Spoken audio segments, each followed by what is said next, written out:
Welcome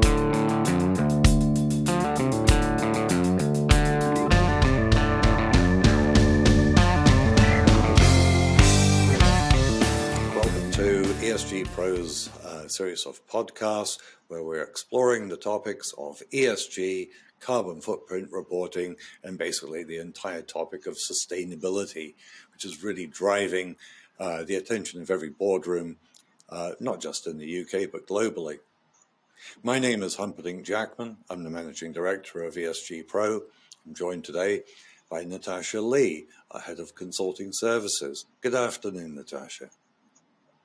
Good afternoon. How are you? I'm well, thank you, Natashia. Thanks for joining me today.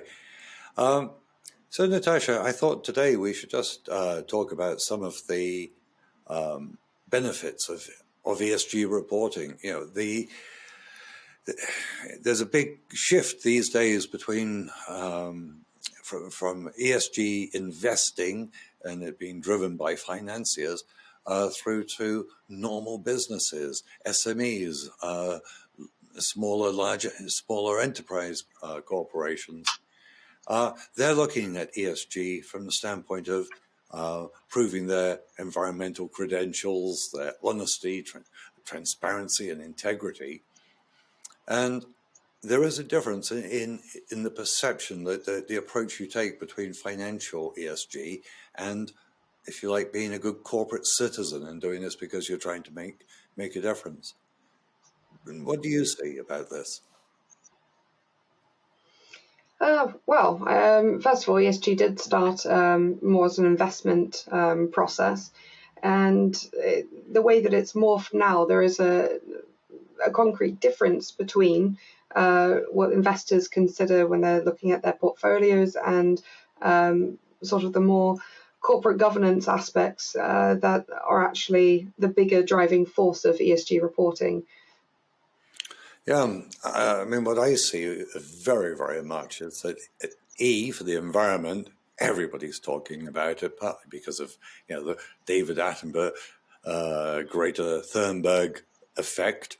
There is a genuine climate emergency out there. The social side seems to be picking up some traction as people start to fathom that it means what is the impact of the organization on its community and the effect of the community upon the organization, but nobody talks about corporate governance. Why is that, do you think? Well, to be fair, corporate governance is the most complex of the three categories. Environment, everybody understands the idea of carbon and the climate crisis in general. The social aspects, as you said, the community engagement, it's also social welfare, so the effect that the company has on an employee's work-life balance. But that's at the point where there's crossover to corporate governance. How does the company actually behave? How does it treat its staff? How does it work with its competitors? Precisely, Natashia, you hit it on the head right there. ESG is actually about people. And it's, you know, what we do as an organization, we impact the environment, that's clear, but who is affected by the environment? The people. And social, what we do, how, if we make something which harms the environment, we're harming the people there. And governance is about, it's almost all of the standards within the governance side of reporting is about how the organizations treat their employees. Do they exploit indigenous people? Do they tolerate corruption, disability? And yet, none of these organizations exploring ESG, not even the big four accountancy firms, nobody talks about governance. It's baffling to me. It's just very complex because, first of all, it's difficult for a company internally to sit in the boardroom and criticize themselves and their practices, for one.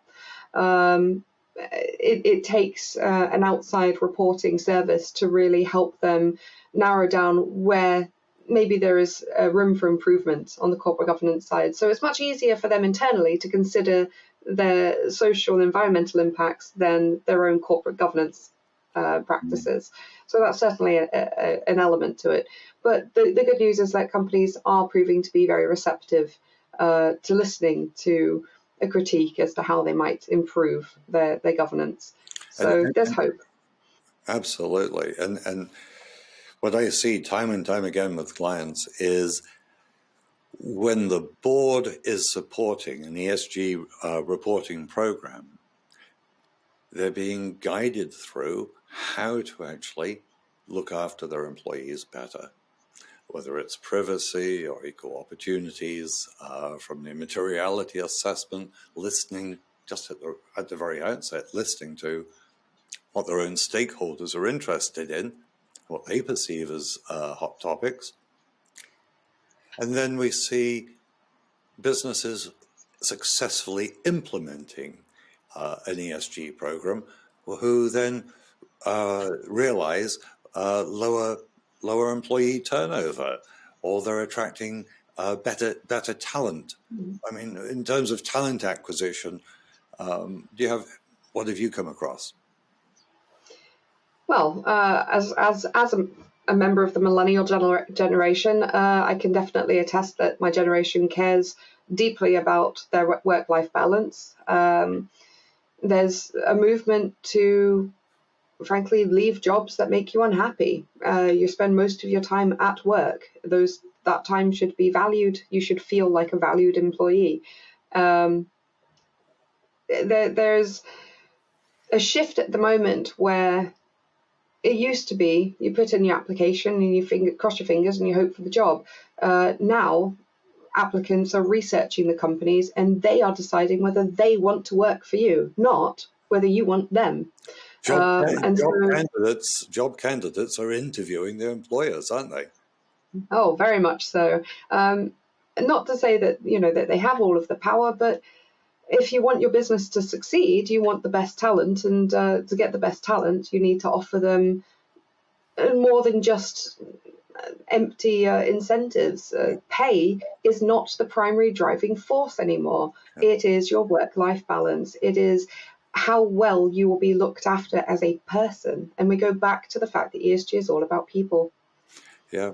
Now, what we're also seeing is, let's just pick on talent acquisition as an example. We're seeing that there's new regulations coming into force across the EU.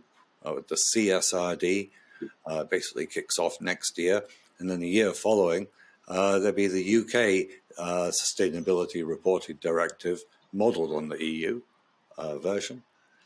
And this actually provides quite a degree of penalties for misrepresenting your business. So if you attract an employee because of your social and your green credentials, you're not harming the environment, it's lots of pretty pictures of green things in your website and so on, literature. And then the employee gets there and discovers, actually, you take all of your waste and you tip it into one skip. You pay your worker, you conspire in different ways to pay your workers less than a minimum wage. You're just not an ethical company. Employees are going to have the right to bring legal action. It's going to be a crime. And we see this also in terms of how businesses are marketing their products. If you make an environmental claim and it can't be substantiated, then you've now got the Advertising Standards Agency, the Competition and Markets Authority, and the Financial Conduct Authority, all bringing in claims and actions, prosecutions, or enforcement processes where a breach has been reported. And I think this is long overdue, but I think it's forcing employers to take a much closer look at how they behave as corporate citizens. Yes, and I mean, one of the most important aspects of an ESG report is the fact that it's based around the concept of building an action plan and improving over time. So for these sorts of points, there is no pass or fail on an ESG report. It's more a case of where you are now and how you plan to improve over the coming reporting year. So it's much better for a business if they're, for instance, looking at their packaging, to do their report as they are. You don't need to get it perfect before you apply for your first report. Get your rating in your report now, and then in that report, write how you're going to improve, and then implement it. And if you don't succeed in that reporting year to implement the change you said you want to do, that's okay as well. You just explain why and what you're going to do the following year, and you keep going.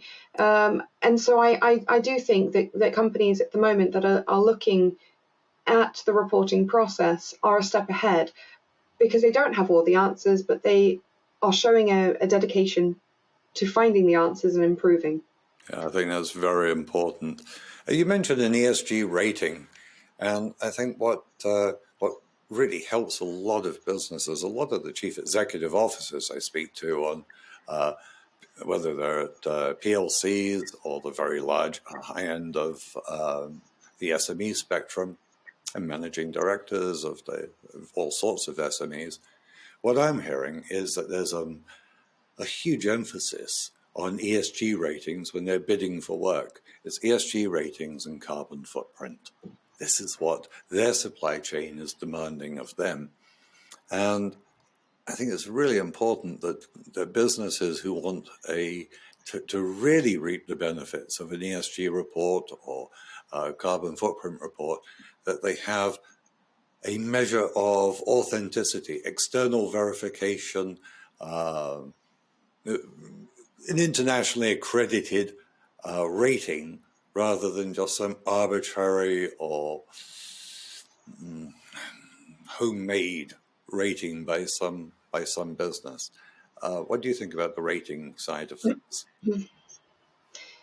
Well, I love the idea of auditing responses versus marking your own homework, basically. The benefit of using an external company to generate your report is that your responses are audited, any evidence is collected and is provided by the company. It's not just, oh yes, we have it, but it's in the back room somewhere and it can't actually be found.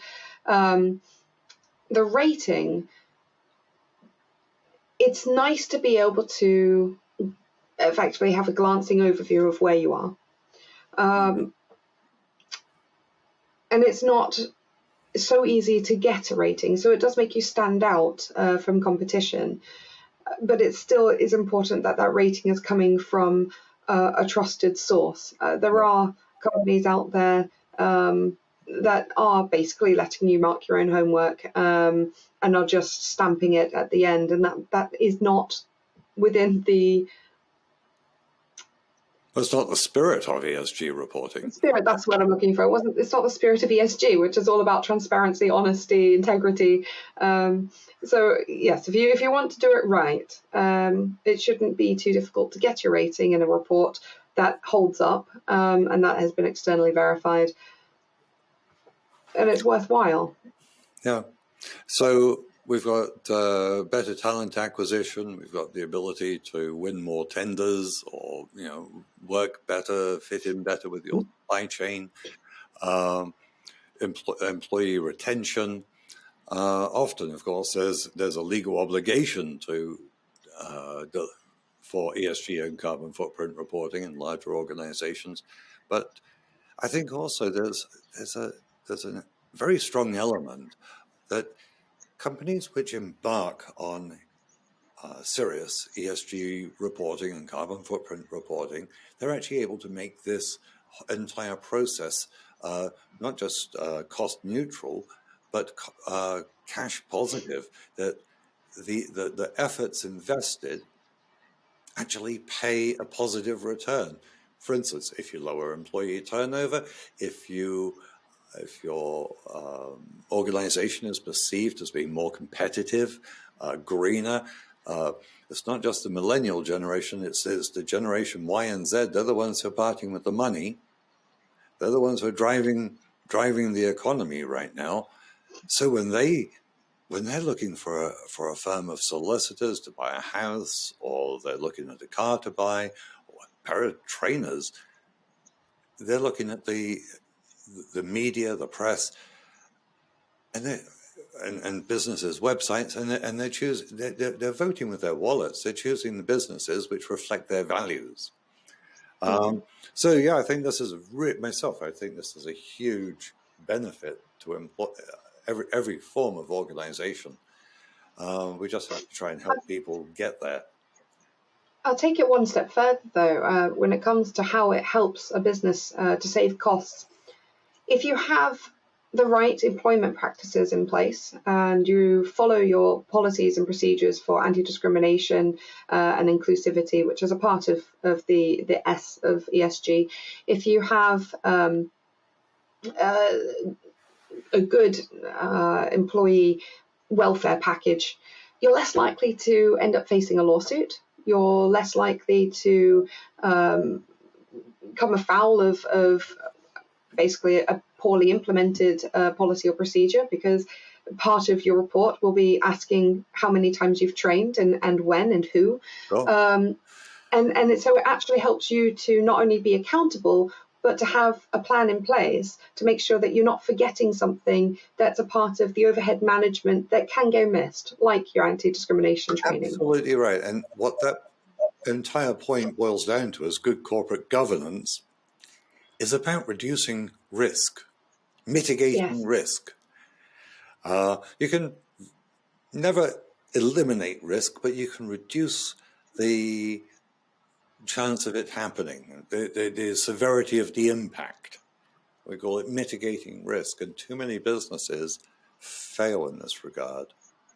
They fail with their HR departments. They don't have good policies and procedures, and then you end up with employment tribunals, or a different form of risk, greenwashing, exaggerating one's product claims environmentally, or your impact on the environment, exaggerating these, or downright falsifying. They come back to bite you.